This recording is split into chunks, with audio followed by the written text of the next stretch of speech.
Muito boa noite, meus queridos irmãos. O pessoal ainda não jantou, né? Muito boa noite. Ah, melhorou. Que a paz do Senhor Jesus e a bênção dos mentores da casa estejam com todos vocês, harmonizando, pacificando, trazendo nessa noite as energias que nós precisamos, de amor, de paz, de entendimento, de compreensão, sobre um assunto tão doloroso que são as drogas. Essa sombra escravizadora que cada dia mais atinge as nossas casas, levando os nossos filhos, levando pais de família à autodestruição. E muito sofrimento em todos que estão ao redor. Só quem passa pelo problema é que sabe o que é ter um usuário de drogas em casa. É muito fácil você dar conselhos quando você não atravessa essa situação. Como médico e terapeuta, eu tenho contato com muitos pacientes e usuários e conheço muitas histórias. E todas são tristes. Mesmo aqueles que conseguem se livrar do vício, carregam um ônus muito grande durante o período que ficaram aditos. Né? Que a gente fala que o usuário de droga é um adito. Adito vem do passado, que era aquela pessoa endividada que por causa de suas dívidas se entregava à escravidão. E o curioso é que as pessoas que usam drogas dizem que querem usar drogas para ficar livre. Né? E na verdade, usando drogas, elas se escravizam cada vez mais. Por que alguém se droga? Se é uma coisa ruim, por que as pessoas vão atrás disso? Não é curioso? O que vocês acham? Por quê? Qual o motivo que leva uma pessoa a usar droga? Será que é um motivo só ou são vários? São vários. Então os motivos que levam uma pessoa a usar droga são esses aqui. Curiosidade. Então a pessoa vai experimentar porque escuta falar muito no assunto. Então, a primeira vez ele não fica viciado, mas às vezes vicia da primeira vez, dependendo do tipo de droga, que existem drogas altamente viciantes. Oportunidade, ele está ali naquela hora, naquele lugar, tem um grupinho usando.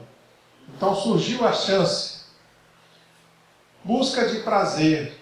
A vida está triste, está em depressão, está entediado. Então ele vai buscar a droga como uma forma de alegria. Influência do grupo.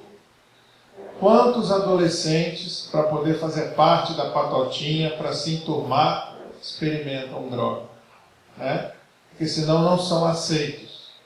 Para os senhores terem uma ideia, hoje no mundo existem mais de 250 milhões de usuários de drogas.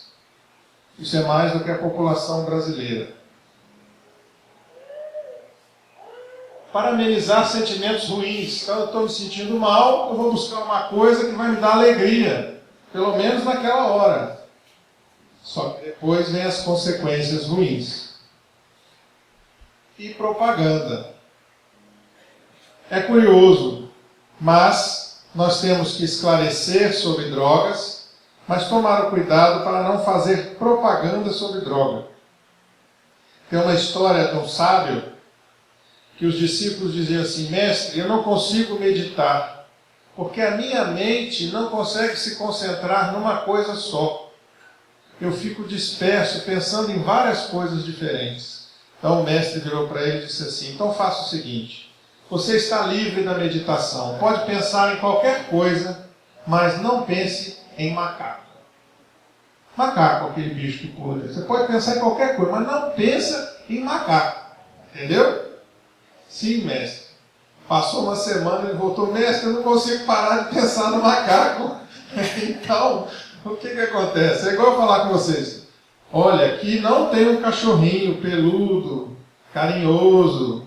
Vocês estão vendo o cachorrinho? Não estão vendo o cachorrinho. Não tem um cachorro aqui. A sua mente, às vezes a negação, né, provoca uma reação contrária. Então a gente tem que tomar esse cuidado. Instruir os nossos filhos mas também não pode ficar diariamente lá falando no assunto sem parar, porque você acaba estimulando a curiosidade deles sobre aquele assunto. Quais são os resultados disso? Então nós vamos ver o resultado imediato e o resultado tardio. O resultado imediato de qualquer uso de droga é uma sensação agradável. Se fosse ruim, o pessoal não usava. Vou procurar uma coisa que é ruim? Não, a sensação inicial é boa. Mas o resultado, ao longo do tempo, é maligno, é destruidor, é avassalador. Só que às vezes, quando a pessoa se dá conta, o vício já se instalou. Vamos ver os problemas físicos, muito ligeiramente, porque o nosso foco aqui é espiritual, e na escola já existe instrução sobre isso, e vamos ver também o problema espiritual, que é o nosso foco. A palavra droga vem do holandês antigo e significa folha seca. Tudo isso e mais coisas são drogas. Existem drogas que são naturais, que vieram direto da natureza, com pouco preparo, e existem drogas que são preparadas em laboratório. Como eu falei, 246 milhões de pessoas usam droga no mundo e uma em cada 200 pessoas usa droga de forma prejudicial e maligna. Por que eu falo prejudicial e maligno? Porque existem aqueles usuários que estão no estágio inicial e ainda não estão com muito prejuízo às suas vidas e ao seu trabalho. É só uma questão de tempo. Essa foto é um pouco forte, não sei se seria o caso. Eu trago porque eu acho necessário. Se tiver criança, por favor, eu acho que não é adequado. Tá? 105% de motivos para não começar a usar droga ou a parar de usar. Então vamos ver aqui as consequências ruins. 10% dos usuários cometem suicídio. 15% morrem de overdose. O que é overdose? É a pessoa usar uma dose além do que o corpo consegue. Por quê? Porque a droga é misturada com um monte de coisas. Ela não é pura. Então o traficante ele mistura essa droga com muitas coisas. E às vezes a pessoa ingere uma droga mais pura e morre em consequência disso. Ou está tão drogado que perde a noção da quantidade que usou, e usa demais, tem uma parada cardíaca, um problema desses e falece. 15% morre de acidente. Por quê? Porque muitas drogas tiram a sensação a maconha, por exemplo, altera a sensação de distância e de velocidade. Então muitas pessoas, sob o efeito do cannabis, têm acidente de carro e morrem. 30% são assassinados, porque a pessoa usuária de droga, ela está envolvida com o traficante. Então ela está endividada. Ela às vezes tem que roubar para comprar droga. Então tem que se pensar muito nesse caso, porque quem tem um filho usuário de droga, é um problema muito sério você simplesmente cortar o dinheiro do seu filho achando que ele vai parar de usar droga porque não tem dinheiro. Se ele está viciado, ele vai procurar conseguir dinheiro de alguma forma. Ou vendendo as coisas da casa, ou roubando em algum lugar, ou fazendo coisas piores. Então o caminho para esse menino é a internação, é o tratamento, é a interdição. E 35% morre de doenças consequentes do uso. Porque nós estamos falando em droga, a gente pensa só em cocaína, maconha, crack, êxtase, mas o cigarro é uma droga. O álcool é uma droga. Existem drogas legalizadas. E todos esses causam dependência e causam prejuízos à nossa saúde. No caso da moça em questão, a história dela terminou assim. Passa logo esse slide, por favor.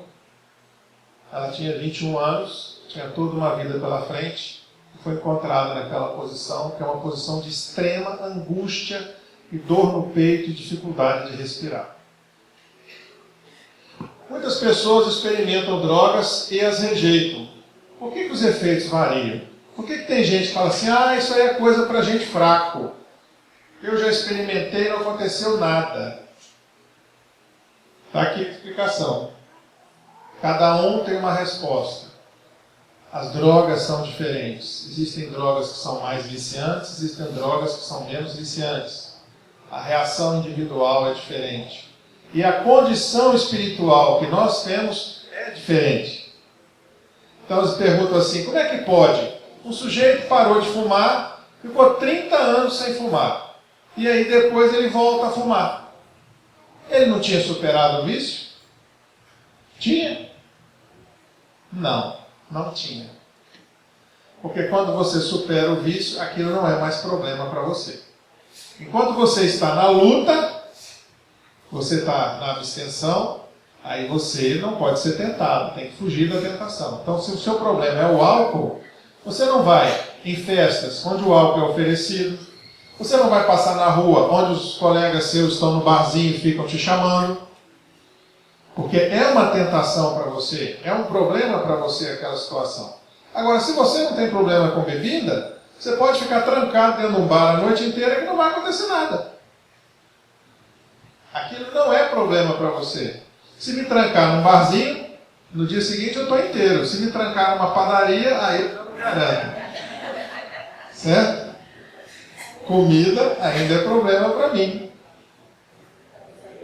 Então é uma questão de superação. Até lá a gente fica resistindo. Pode passar. Qual é a prevenção? Como que a gente previne aqueles que ainda não entraram no caminho das drogas? Informando. Informando e mostrando. Porque quando o espírito está no caminho errado, ele está no caminho errado por dois motivos. Ou ele não foi esclarecido, então ele está errando porque não sabia que aquilo era ruim, e a partir do momento que ele é esclarecido, ele não faz mais aquilo. Ou é um espírito imaturo, que não amadureceu ainda.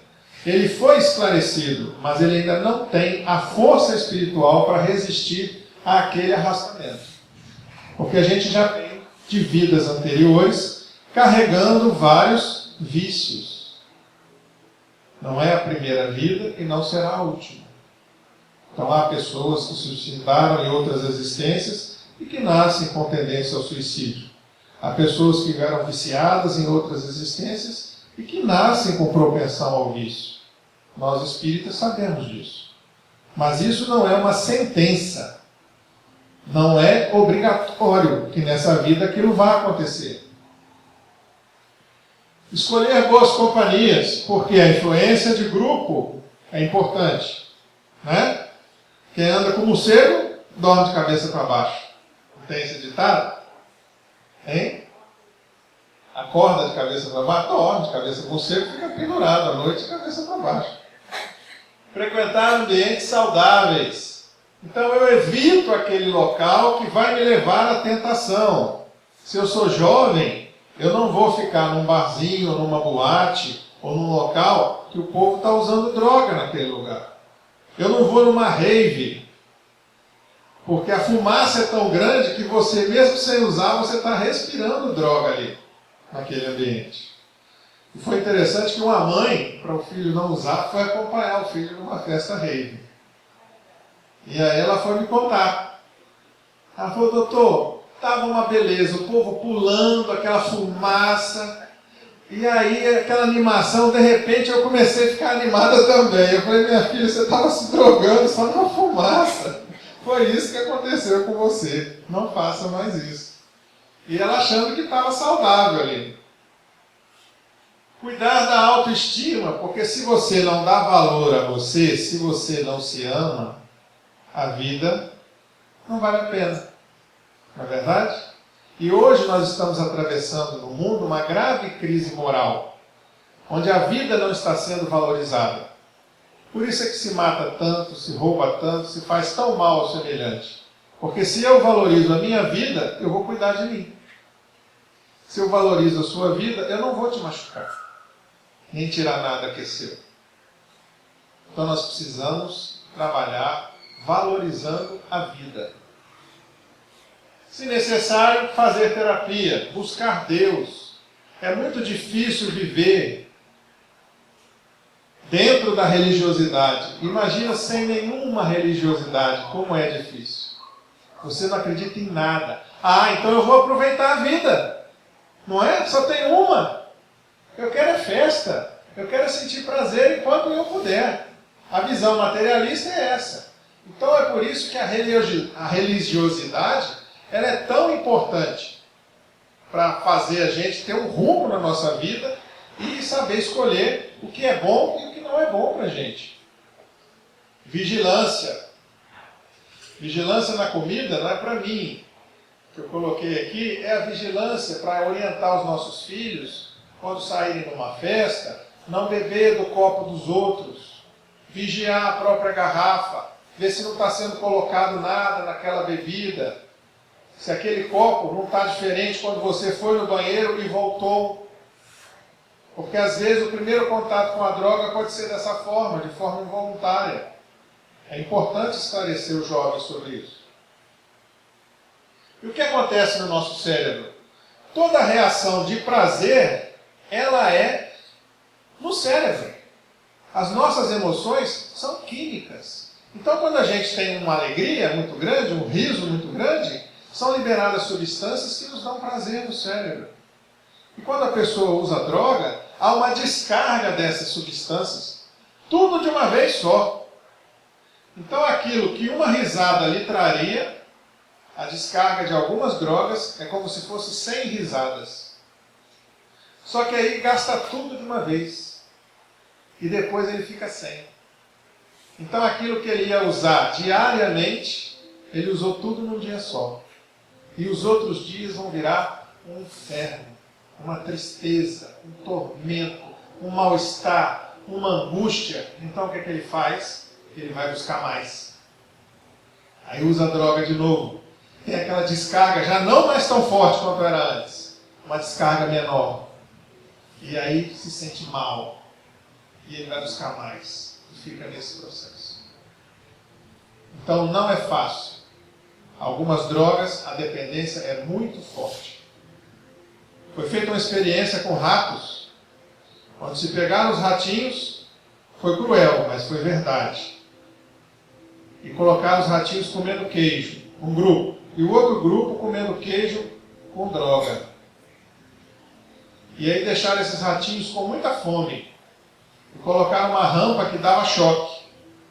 Pegava o grupo de ratinhos que estava com fome, que só comia queijo, colocava lá. O ratinho ia na rampa, ia tomando choque, ele voltava e desistia do queijo. E esse grupo de ratinhos morreu de fome, mas não atravessou a rampa mais. Pegaram o grupo de ratinhos viciados e fizeram a mesma experiência. Colocaram o queijo com droga e a rampa eletrocutada. Eles iam na rampa até morrerem eletrocutados. Todos morreram eletrocutados. E a experiência foi repetida várias vezes.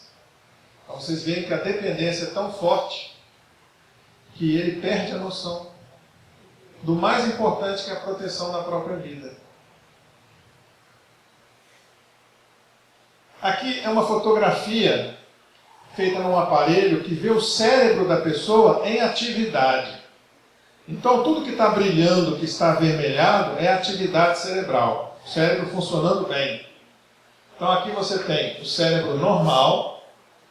Vejam como ele está todo aceso ali, né? E o cérebro no efeito da cocaína. Como diminui a atividade cerebral. Do lado de lá, novamente, o cérebro normal e o cérebro em uso de êxtase, que é aquele comprimido que o pessoal usa em festa. Fica só bebendo água, porque dá uma hipertermia. Aí a pessoa diz assim, olha como é que meu filho é legal, não bebe nada, só está bebendo água mineral sem parar. Está pulando sem parar. Às vezes sob o efeito do êxtase, que causa essa excitação. Esse aqui é o cérebro normal e o cérebro sob o efeito da metanfetamina, que muitos caminhoneiros usam até no rebite, para ficar acordado e dirigindo a noite inteira. Há casos que a destruição cerebral é tão grande que o cérebro não se recupera. E há casos que o cérebro, depois de um tempo sem uso, ele volta a recuperar as funções antigas. Então, quanto mais cedo o usuário parar, melhor vai ser a sua recuperação cerebral das suas funções. Drogas legais, drogas lícitas, tabaco, álcool, medicamentos e esportes mortais. Sabiam que esporte também vicia? Quando você salta de paraquedas, você tem uma descarga tão grande de adrenalina que há pessoas que ficam viciadas e não conseguem mais parar de saltar. É interessante isso, né? E é uma droga natural, produzida pelo próprio corpo. Medicamentos. Quantos medicamentos viciam que podem ser comprados na farmácia? Então a gente tem que tomar muito cuidado antes de entrar neste caminho. O álcool é um dos maiores matadores. Existe uma história do passado que diz assim, que o cão, o diabo, nós espíritas não usamos a figura do diabo, mas essa é uma história infantil. Chegou perto de um jovem e disse assim, olha, você está perdido, mas eu vou te dar a chance de escolher. Ou você mata seu pai, ou você mata sua mãe, ou você se torna um alcoólatra. O que você prefere? E ele respondeu, bom, entre essas três coisas horríveis, eu prefiro ser alcoólatra. Ele se tornou um alcoólatra, matou o pai e matou a mãe. Então vejam como é uma coisa destruidora na vida das pessoas.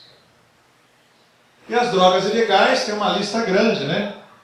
Isso aí já está, é só simplificando, vendo que agora o crack é um dos maiores destruidores de lares, tanto que tem a Cracolândia em São Paulo, né? 80% dos usuários de crack são jovens, são homens. 30% das mulheres que usam crack já se prostituíram para conseguir a droga. 40% moram embaixo de viaduto, fora de casa. E 40% dos usuários do Brasil estão no Nordeste. Vejam como esse problema é sério. E a quantidade de pedras de crack diária varia entre 10 a 16 pedras por dia. Porque o efeito é muito rápido e eles precisam de muitas pedras. É uma droga barata, mas altamente viciante. É um derivado da merla, a pasta da cocaína, e é muito viciante. É o que a gente vê, infelizmente, em quase todos os lugares da cidade. Qual é o risco para você se tornar um adicto? Existe o risco genético. Então, filhos de alcoólatras têm maior chance de se tornar alcoólatra. Existe uma predisposição genética. Jovens, doentes mentais, pessoas que vivem o caos doméstico.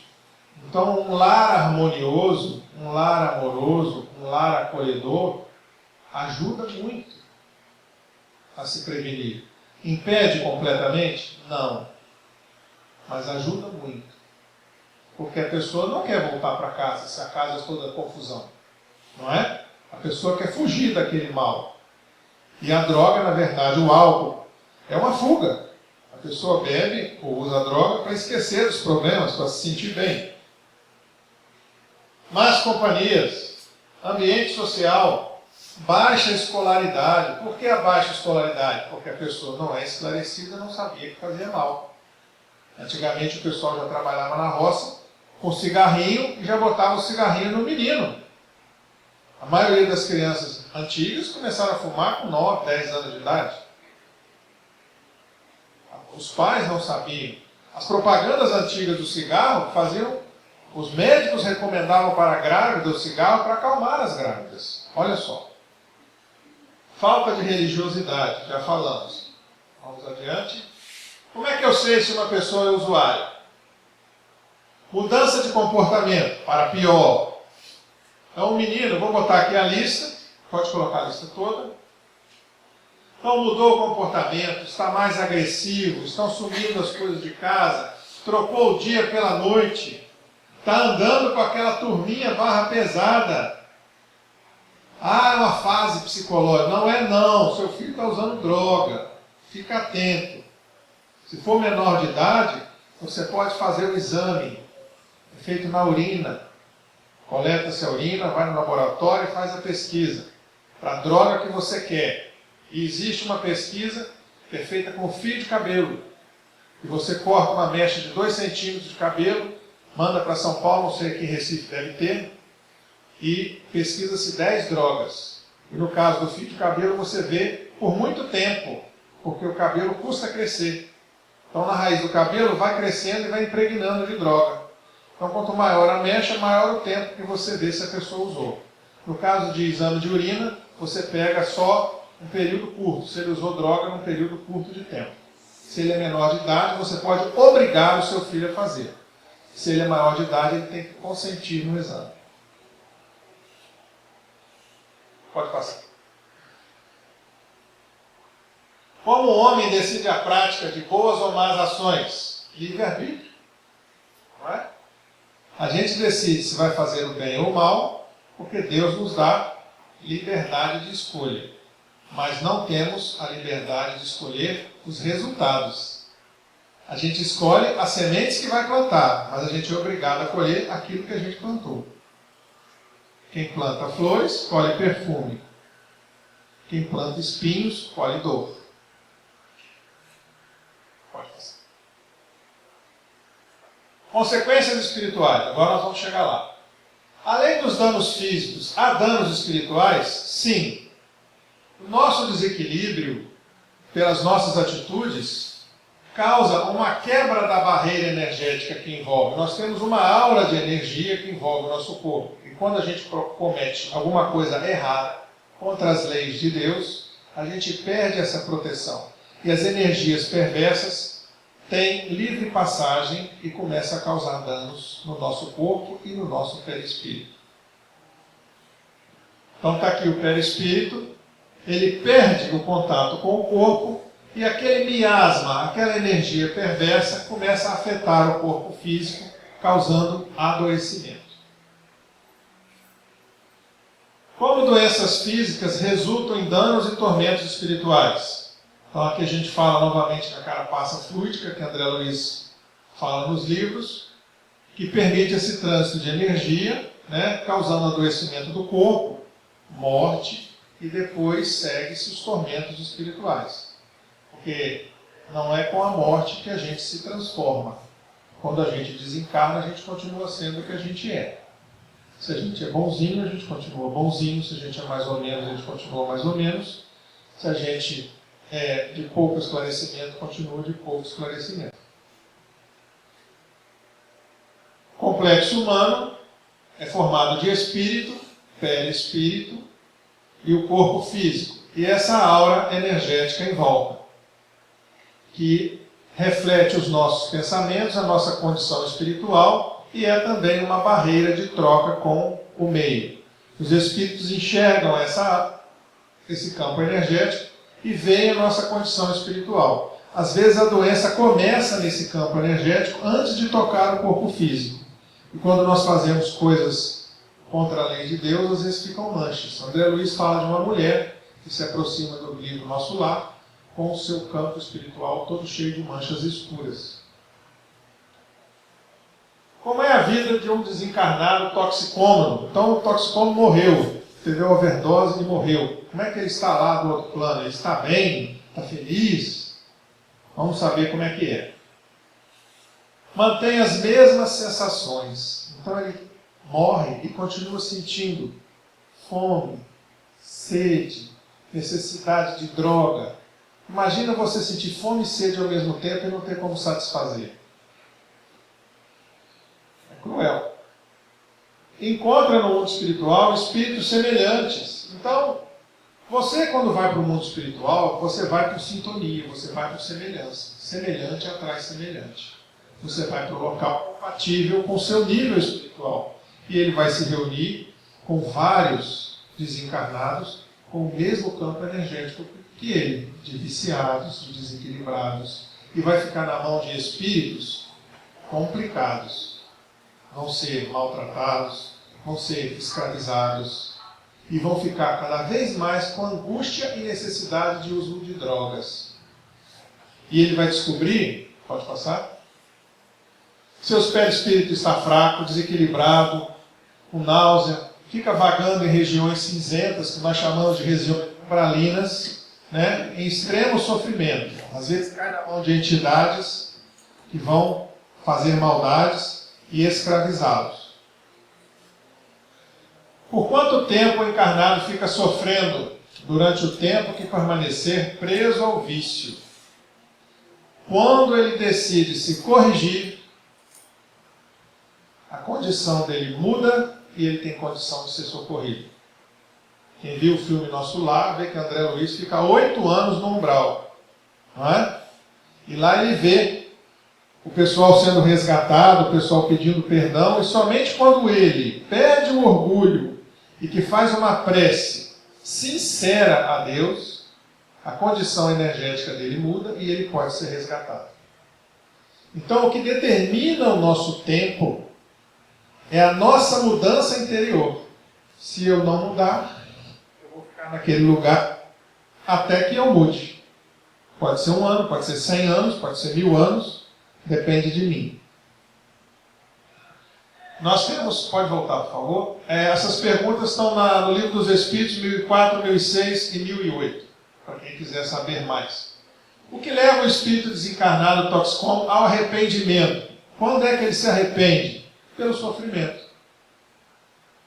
Porque ele vai estar numa condição tão ruim e vai chegar um momento que ele vai dizer: eu não aguento mais, eu quero mudar essa condição. Será que existe algo mais? Será que existe uma força superior?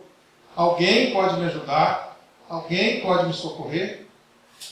E aí a energia dele muda e o auxílio de Deus começa a atingi-lo num grau do seu arrependimento. Quanto maior o grau de arrependimento, de mudança, maior o grau de auxílio que chega. Quais os danos causados pelas drogas no perispírito? Então, o espírito Luiz Sérgio tem vários livros sobre isso. Ele se dedicou muito a esse tema. E ele cita vários. Aqui eu coloquei alguns só para a gente citar.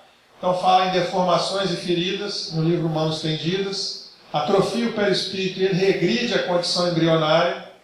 O ninguém está sozinho. Marcas do ato. Então, ele refere a pessoas que ficam, às vezes, com agulha no próprio corpo, perispiritual ainda. Lesão do corpo do cordão fluídico. Então tem muitas descrições sobre as alterações perispirituais. Isso é possível por quê? Porque o nosso perispírito é como se fosse uma forma de bolo.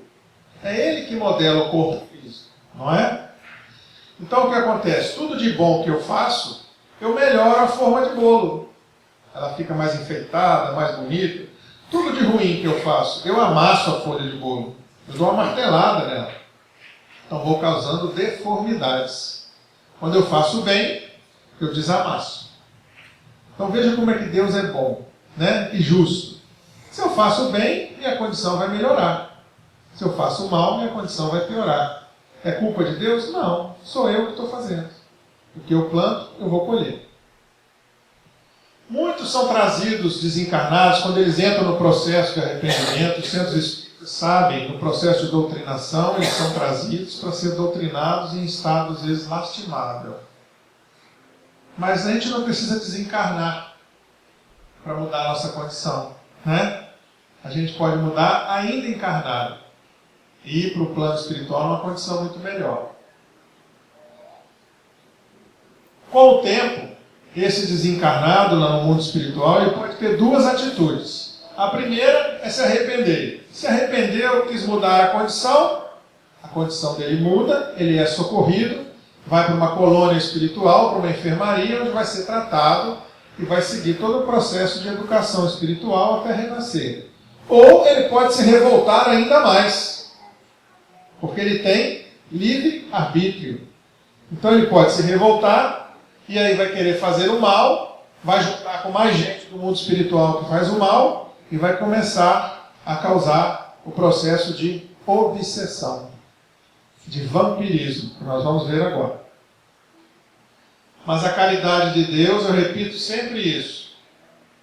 Então é por isso importante nas nossas preces, na nossa mentalização para os desencarnados, que Ele pode mudar a condição no momento que quiser. Que Deus é amoroso e está esperando por Ele. Ele pode melhorar a sua condição. O que leva o desencarnado ao vampirismo? Ora, ele quer droga e ele não tem. Então ele aprende que somente no plano físico ele vai conseguir droga. Então ele tem que encontrar alguém compatível.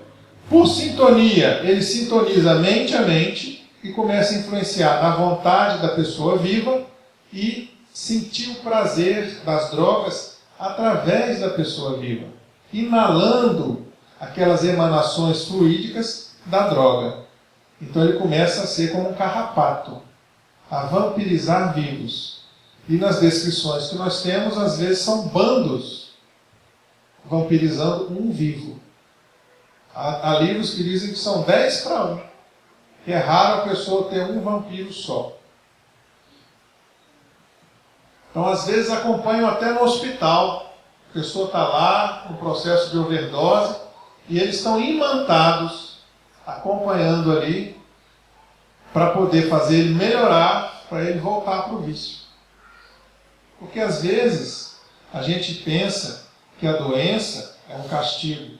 Mas a doença, às vezes, é uma oportunidade de você sair daquela situação. De você, enquanto está na cama de hospital, refletir sobre a sua condição e querer melhorar. A gente pode mudar a qualquer momento, depende de nós. Como o viciado acha o encarnado? Olha que interessante. Da mesma forma que o cachorro fareja de longe as coisas, o viciado também fareja de longe. Podem ver que quem parou de fumar, às vezes, passa num lugar e fala assim, que cheiro de cigarro, e você que nunca fumou não está sentindo. Mas ele tem aquela sensibilidade aumentada porque ele já está no processo de controle do vício. Então, o desencarnado sente e vai atrás da pessoa compatível. Então, está ali, no caso do cigarro, a pessoa fumando, e o vampiro sentindo prazer através dele. Tem um companheiro lá de Juiz de Fora, que é médium, e ele disse que largou de fumar, que ele estava no trem, lá no tempo de trem. Aqui se chama de metrô, né? Mas para mim é trem, que anda em cima do chão é trem. Aí ele disse que estava no trem, soltou uma vaporada de cigarro, quando ele olhou assim, tinha um espírito chupando a vaporada que ele tinha soltado. Assim. Ele falou, opa, eu estou fumando para você? Estou fora, larguei, nunca mais fumou. Compulsoriedade. Então esse espírito rebelde que fica no mal, ele vai ficar no mal só até um certo limite. Deus parece que tem um basta nas leis espirituais, e quando ele atinge aquele limite, ele reencarna obrigatoriamente, sem consciência e sem escolha. E aí vai encarnar num corpo de acordo com o perispírito dele, que está bem amassadinho, bem deformado. Então vai nascer com uma série de complicações consequentes da vida que ele levou. Entenderam como é? Volta só um instantinho. Então aqui, ó, poderá sofrer dor física, moral, num corpo deformado, sem defesas orgânicas. Recomendo a ler no capítulo 17, Forças Viciadas, de André Luiz, nos domínios da mediunidade, onde tem mais detalhes sobre isso. Esse assunto é um assunto assustador, pelo menos para mim. É para vocês também? Dá para a gente fechar o olho sobre isso e fingir que não está acontecendo? Não dá. Por isso é que a federação está envolvida nesse processo. Muitas casas espíritas estão fechando os olhos para isso, mas a gente não pode fechar. Porque está acontecendo e está entrando nas nossas casas. E a gente sabe que nós temos que fazer alguma coisa a respeito. Então, o primeiro processo que a gente está fazendo aqui é esclarecer vocês, para que vocês sejam multiplicadores e possam levar esse conhecimento para outras pessoas. Se tiver algum familiar atravessando por isso, vocês esclareçam esse familiar e atuem para que a gente possa, se não resolver o problema, mas não se omitir como espírito na nossa missão aqui na Terra. Porque não basta vir ao centro, tomar passe, tomar água fluidificada e achar que está tudo bem. Não está, não. A nossa função como espírito é crescer e evoluir. Se você não está melhorando como pessoa, você está no 0 a 0. Sua vida está parada. Continuando. Como então que nós vamos tratar? Então a pessoa já está com problema, seja do álcool, seja do cigarro, seja do crack, seja da maconha.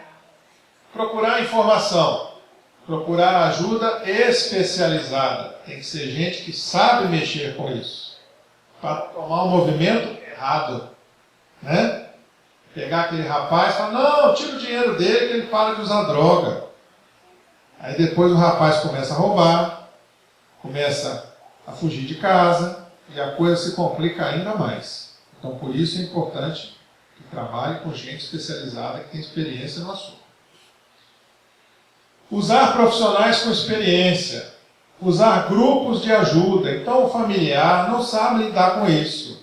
Existem grupos de familiares que se reúnem e conversam sobre o assunto com orientação psicológica, para entender como é que lida com o problema, para entender que o problema não está só na sua casa, que tem muitos pais passando por isso. Como é que cada um está lidando com essa situação? Procurar ajuda espiritual. Então, o que o centro espírita pode fazer a respeito? Não é? O que nós podemos fazer dentro do espiritismo? Fluidoterapia na família e no viciado. Toda vez que você dá um passe de amor, você melhora a energia daquela pessoa.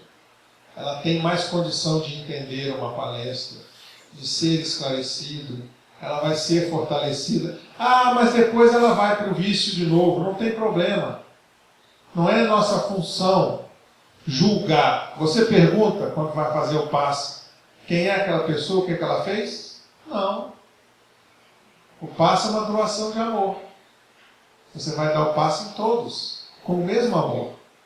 E aquilo vai beneficiar a pessoa. Uns vão beneficiar mais, outros vão beneficiar menos, mas todo mundo recebe algum benefício. Reeducação do espírito, que é o mais importante. Mudança de atitude. Aí é que é complicado, porque tem muitos que dizem assim, eu largo quando eu quiser, eu não sou viciado. Não tem? Mas ele não consegue largar.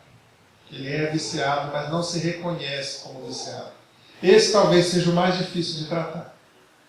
Porque quando a pessoa reconhece que tem o vício, ele já está aberto para o tratamento.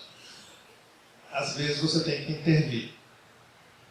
Nos casos de menor de idade, você pode intervir. Nos casos de familiares. Então, em Minas, nós tínhamos uma mãe que os 2 filhos eram alcoólatras. O pai tinha sido alcoólatra, viciou as crianças aos 12 anos de idade. E os 2 filhos também eram usuários de droga e aidéticos.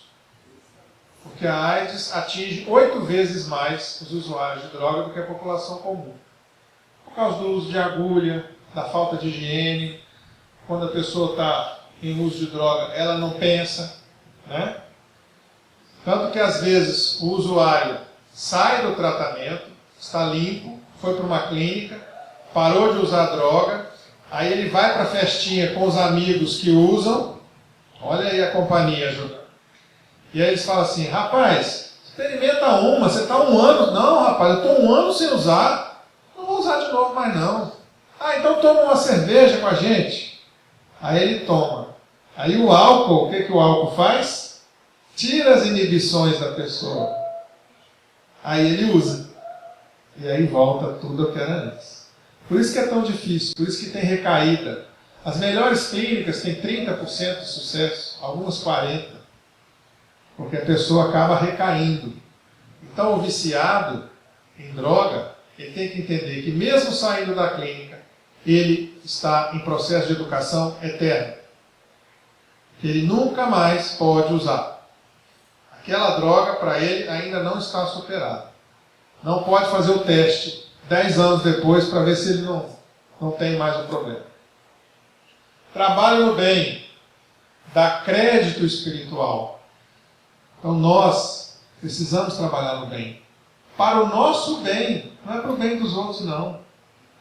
Porque quando você faz o bem, você melhora o seu perispírito, você ganha apoio dos espíritos de luz, e muitas coisas são livradas da sua vida pelo trabalho que você faz. Agora, nem tudo vai ser retirado. Não é? Quem viu essa semana o pai daquele cantor falando na televisão, ele falou assim: eu acho que Deus não existe. Eu rezava todos os dias para meu filho não ter acidente na estrada. E meu filho morreu de acidente. Se fosse fácil, né? A gente ia lá, pagava por mês para alguém rezar. Nunca vai ser roubado, nunca vai ser assaltado, não vai ficar doente, não vai morrer. Você fazia uma assinatura e estava livre. Não é assim tão fácil. Tem coisas que nós vamos ter que passar por elas. Faz parte da nossa encarnação. Agora, tem coisas que nós procuramos pelas nossas atitudes ou pelas nossas omissões, que a gente erra também por não fazer nada, deixar o barco correr. E estudo e prece. Pode passar. Fluidoterapia. Então está lá o passe sendo aplicado, a educação do espírito, encarnados e desencarnados, é o que nós estamos fazendo aqui. O centro espírita é um hospital e é uma escola. Mudança de atitude. Então eu coloco essa estátua de cemitério porque eu acho que ela trabalha bem aquela pessoa que não muda. Daqui a 100 anos, se você voltar lá, ela vai estar do mesmo jeito. Sofrendo, queixando, chorando. O que ela está fazendo para mudar a condição dela? Nada. Né? Então, se você não está feliz com a sua vida, se você não está feliz com aquilo que você está vivendo, você tem que mudar a sua atitude e fazer alguma coisa acontecer. Você é o responsável pelas coisas. Você tem que agir. Trabalhe no bem. Qualquer coisa, mesmo pequena, uma pequena ajuda que você pode dar, pode não ser dinheiro, pode ser atenção, pode ser um sorriso, pode ser um carinho, pode ser uma visita. Tudo isso conta. Sentir bem fazendo bem. Ah, mas eu não me sinto bem fazendo bem. Então você começa por inteligência. Você já veio no centro espírita, já sabe que é bom. Então, por inteligência você começa. Daí a pouco você vai começar a sentir bem. Quando a pessoa agradecer, ou mesmo que ela não te agradeça, vai vir uma coisa boa dentro de você. Fala assim, poxa, eu fiz uma diferença hoje. Hoje eu ajudei uma pessoa.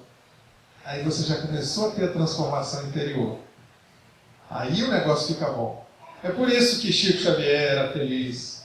Irmão Dulce era feliz. Como eles eram felizes, não era? E não tinham nada de material. Não precisavam de nada. Porque o que eles queriam, eles já tinham.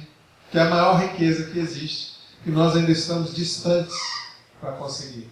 Mas é importante que a gente não desanime, que a gente caminhe nessa direção. Estudo. Então essa palestra é uma sensibilização para vocês. Se vocês estão vivendo um problema, ou conhecem alguém que está vivendo, pesquisem, vão atrás, procurem a solução para isso. Aprofundem-se no tema para vocês aprenderem a lidar. Eu brinco, eu sou médico, mas eu brinco sempre com meus pacientes. Digo assim, olha, você é o seu primeiro médico.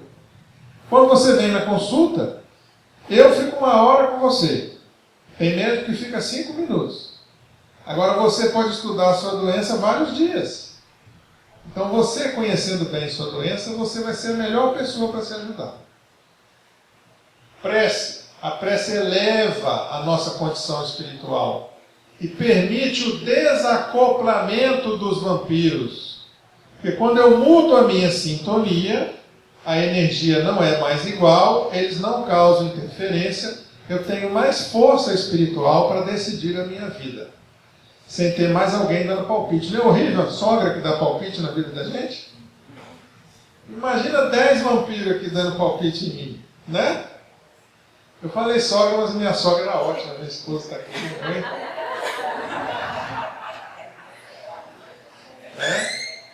senão estou frito depois. Esse vínculo, então, como eu disse, pode ser desfeito através de mudança vibratória. Então está aqui um exemplo, né? Onde os dois ajudantes espirituais separaram o vampiro do alcoólatra, e o curioso nesse caso é que o vampiro ficou curado e o alcoólatra não. Esse vampiro foi levado para tratamento espiritual, se tornou depois um trabalhador, e o alcoólatra arrumou outros vampiros porque a condição dele não mudou, ele não se libertou do vício. Então depende da pessoa conseguir esse processo. A gente ajuda, mas depende da pessoa. Leitura edificante. Então, se você pega uma pessoa que está doente, que está em sofrimento, que não está em boa condição mental, você tem que escolher livros que levante essa pessoa, não é? Que tragam coisas positivas, e não livros perturbadores. Os livros mais profundos do Espiritismo, que têm informações mais perturbadoras, ele vai ler sim, mas num segundo momento, quando ele já tiver saúde para entender todo aquele processo. Então, o que é bom? O Evangelho, fonte viva, mensagens edificantes, que levante, que renove a esperança. Você vai conseguir, você pode. Não é? Imagina você correndo, cansado, sofrendo, numa corrida, falta 10 quilômetros, né? E a pessoa do lado fala assim, sabia que 50% das pessoas que correm morrem? Sabia que 50% das pessoas têm infarto? Você vai continuar correndo? Não, você para na hora. Ainda se arrepende de ter começado a corrida. Agora, se uma pessoa começa a correr do seu lado, fala, eu vou com você. Você vai conseguir. Vamos juntos. Eu acredito em você. Você já está quase lá. Você vai, não vai? Esse é o papel da família. Mesmo que você ache muito difícil que aquela pessoa se liberte do vício, estimule-a sempre. Não seja omisso. Não deixe de fazer o que você tem que fazer. Tem uma irmã que ela tinha um marido alcoólatra, e muito complicado. E ela era espírita. Então o que ela fez? Ela fugiu para o centro espírita. Todo dia ela estava lá. Se dedicou ao centro espírita. Era a primeira a chegar e a última a sair. E ficou aguentando o marido, porque ela sabia que era casamento, que era aprovação. Eu vou aguentar ele, né? Eu fico livre. Quando ela morreu, chegou no mundo espiritual, foi acolhida pelos mentores, foi abraçada. Você era presidente do centro, você era ótima, você fez muito trabalho, você ajudou muitas pessoas, mas a sua missão principal, que era auxiliar aquele espírito, que você se comprometeu numa vida anterior, você não fez. Então vocês vão voltar junto mais uma vez para reiniciar essa tarefa. Aí tem gente que falou, ah meu Deus, e agora? A nossa missão principal está no nosso lar. Por isso é que encarna todo mundo pertinho ali, aqueles que a gente não quer principalmente. Então, vamos dedicar ao centro espírita, vamos fazer o nosso trabalho, mas não vamos esquecer do nosso lar. Eu trouxe para vocês, volte aqui por favor, esse é um programa de Pernambuco, chama-se Atitude. Então está ali, ó, atendimento ao usuário de crack, álcool e outras drogas, com atenção aos familiares, oferecendo cuidados de higiene, alimentação, descanso, atendimento psicossocial e outros, com encaminhamentos direcionados para as redes públicas. E aqui estão os endereços. Eu não sei nada sobre esse programa. Não sei como é que ele está funcionando, se ele é bom, se ele não é bom. Mas é o que existe. E é esse que a gente tem para usar e para divulgar. Então eu deixei uma cópia aqui no centro, para o pessoal pegar, anotar o endereço do telefone, tá? Então cada local tem esse ponto de atendimento. E a gente tem que fazer alguma coisa. Tem várias clínicas de internação. Muitos internam e reinternam e fogem da clínica. Tem uns que levam droga para dentro da clínica. É muito complicado lidar com pessoas usuárias de drogas. Quem tem problema é que sabe. Mas o que é importante? É a gente não desistir. Então, como eu comecei a falar, essa mãe tem esses 2 filhos usuários, e o que aconteceu?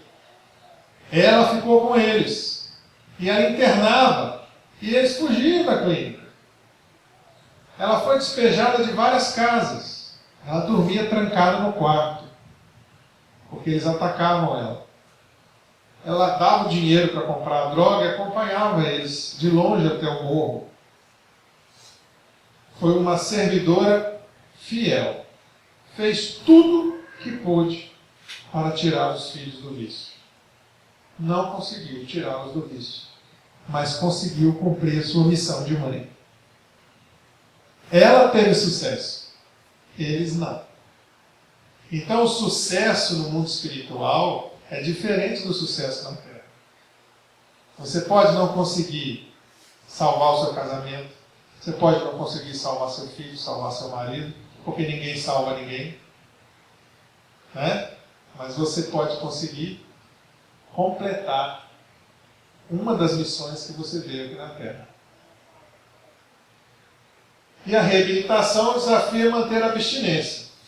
Aconselhamento individual e familiar, psicoterapia, existem medicações que são dadas para ajudar naquele período que a pessoa está atravessando a necessidade de droga, então essa medicação ajuda a ele a segurar um pouco. Treinamento social e vocacional e grupos de ajuda mútua. Então é um desafio constante.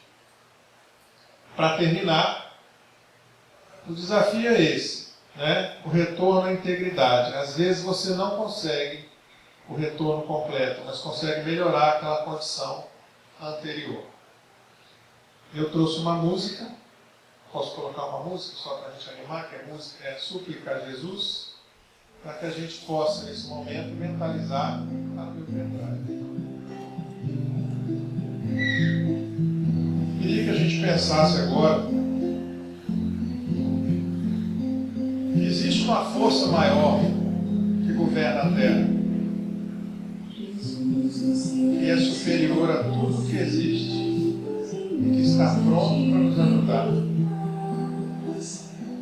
Vamos pedir a Jesus que alivie um pouco as nossas aflições, que são tantas. Vamos transformar o nosso coração num coração de esperança, acreditando que a gente é capaz. O mundo vai melhorar.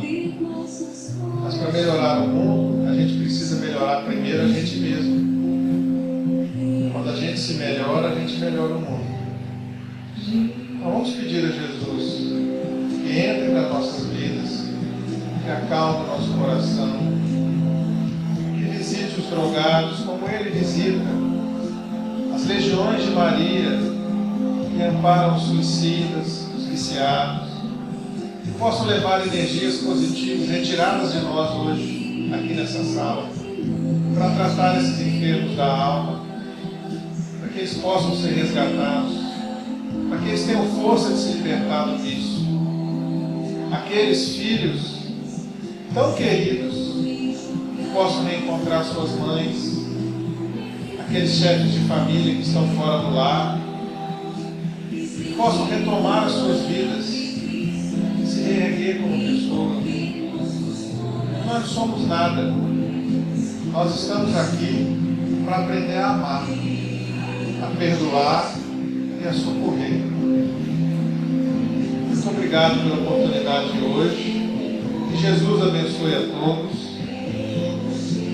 Quem quiser conhecer mais coisa nossa, existe no Facebook, Demartino. Existem alguns vídeos no YouTube. Lá vocês têm o nosso e-mail para mandar perguntas. E o que a gente puder orientar vai ser um prazer.